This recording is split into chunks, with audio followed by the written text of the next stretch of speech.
தாத்தாவுக்கு கொஞ்சம் தோட்டம் தூரம், கொஞ்சம் வேகமா சொல்லு. ஐயா, அப்ப உங்களுக்கு வயசு என்னங்க ஆகுது? 1920 ஆண்டு பெரட்டாச்சி மாசம் நடு சனிக்கிழமை பகல் 12:05 7ஆம் தேதி நான் பிறந்தேன். ஜாதகமே சொல்லிட்டீங்களே. ஆமா. இப்ப எனக்கு 103 வயசு ஆகுது. ஒரு ஆளை இன்னைக்கும் தூக்குவேன், 200 ஆளை தூக்குறேன். இந்த பேட்டி முடிஞ்சோன்னு தூக்கி காமிங்க. தூக்கி காட்டுறேன். உங்க வயசுல நாங்க இருப்போமா அப்படின்னே தெரியல. இந்த வயசுல இந்த அளவுக்கு பலமா இருக்கீங்கல்ல. எனக்கு ஆகாரம் கிடையாது. 2 டம்ளர் கஞ்சி காலையில 1 கிளாஸ் சாப்பிடுவேன், மத்தியானம் சாப்பிடுவேன், இல்லைன்னா இல்ல. அப்புறம் நைட்டுக்கு 1 கிளாஸ் 2 கிளாஸ் கஞ்சி. எனக்கு ஆகாரம் காற்று தண்ணி தான் ஆகாரம். இது எங்க பரம்பரை வைத்தியம். பரம்பரை வைத்தியம்னா எங்க பாட்டனார் கற்பமுத்து எங்க பாட்டனார் கத்து கொடுத்தார். எங்க அப்பா பேர் பழனிமுத்து, எங்க அம்மா பேர் மாரியம்மாள், என்னுடைய பேர் முத்துசாமி, வர்மக்கலை முத்துசாமி. தாத்தான்னு சொன்னா பல நோய்கள் வந்தாலும் தாத்தா வழி நிற்கணும்னு சொல்லி இப்படி சொன்னால் அந்த வழி நிற்கும். எல்லாருக்குமே இப்ப ஆசை என்னமா, நம்ம எத்தனை வயசு 100 வயசுக்கு மேல வாழணும் அப்படிங்கறதுதான் ஆசை.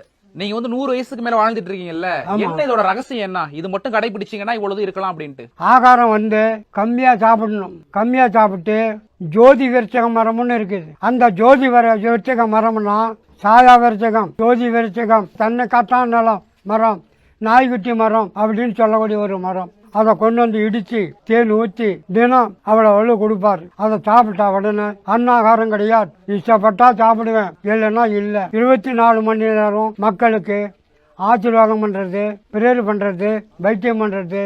மக்களுக்கு நான் 7வது பரம்பரையில இது 8வது பரம்பரை சொல்லி கொடுக்கறேன். உங்களுக்கு முன்னோர்கள் இருக்காங்கல்ல, தாத்தா அப்பா, அவங்க எல்லாம் எத்தனை வயசு வரைக்கும் இருந்தாங்க? அவங்க எல்லாம் 100 வயசு 200 வயசு. இதோட ரகசியம் அந்த தேன்ல கலந்து சாப்பிடுறதுதான். ஆமா, தேன்ல சாப்பிட்டா 200 வருஷம். இப்ப இருக்கிற மானிட ஜென்மங்கள் எல்லாருமே 200 வருஷம் உயிர் வாழலாம். அது இன்னமும் கிடைக்குதா? அந்த பொருட்கள் எல்லாம் அரைச்சு அந்த தேன்ல கலந்து குடிக்கிறீங்கல்ல, அது இன்னும் கிடைக்குதா? கிடைக்கும். அதெல்லாம் மலங்காட்டுல இருக்குது. அந்த ஜோதி விருச்சகங்கிற மரம். அதே மாதிரி அந்த மரம் இருக்கிறதுனா சென்னையில நீதிபதி பங்களா இருக்குதுல்ல, கோர்ட்டு, கிரீன்வேஸ், அதுக்கு முன்னால கிழக்கால பக்கம் இந்த சைடுல பெரிய ஒரு மரம் இருக்கும். அந்த பட்டையை கொண்டாந்து பொங்கல் பூத்து வச்சு அதை வெட்டி கொண்டாந்து பட்டையை நிழல்ல உணர்த்தி அதை இடிச்சு அது சாப்பிட்டதுனாலதான் எனக்கு ஆகாரம் கிடையாது, ஊன் வர்க்கம் கிடையாது. மக்களுக்காக தொண்டு வேலை செய்து அவங்களுக்கு 1108 வியாதிகள் தீரணும் அப்படின்னு சொல்லி கடவுளை பிரார்த்தனை பண்ணி இந்த வர்மக்கலைய முன்னுக்கு வரணும். மருந்து இல்லாத மருத்துவம் செய்து நாங்க பலவிதமான நோய்களை, கூணு, குருடு, ஊமை, கண்ணு தெரியாது, காது கேட்காது, செவிடுகள், இந்த மாதிரி வியாதிகளுக்கு மருந்து இல்லாத மருத்துவம் செய்து நான் செய்துட்டு வரேன். இதுவரை எத்தனை பேரை குணமாக்கி இருப்பீங்க? இதெல்லாம் அளவே இல்ல. நான் 10 வயசுல செய்யறேன். மருத்துவமனைக்கு போறாங்கல்ல, ஆமா, அங்கவே பார்க்க முடியாதவங்கள உங்களை தேடி வராங்கல்ல, பண்ணாததை நீங்க என்ன அப்படி பண்றீங்க? கடைசி பைனல்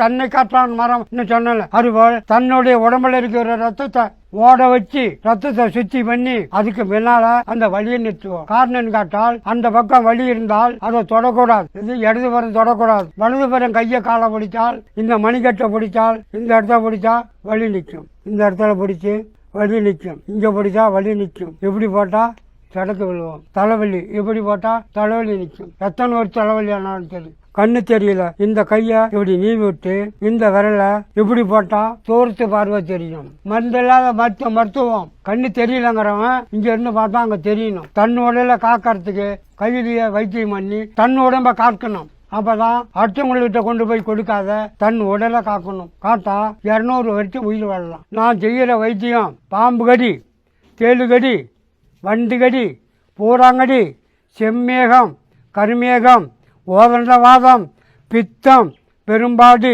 வெள்ளை, வெட்டை, காமால வருது.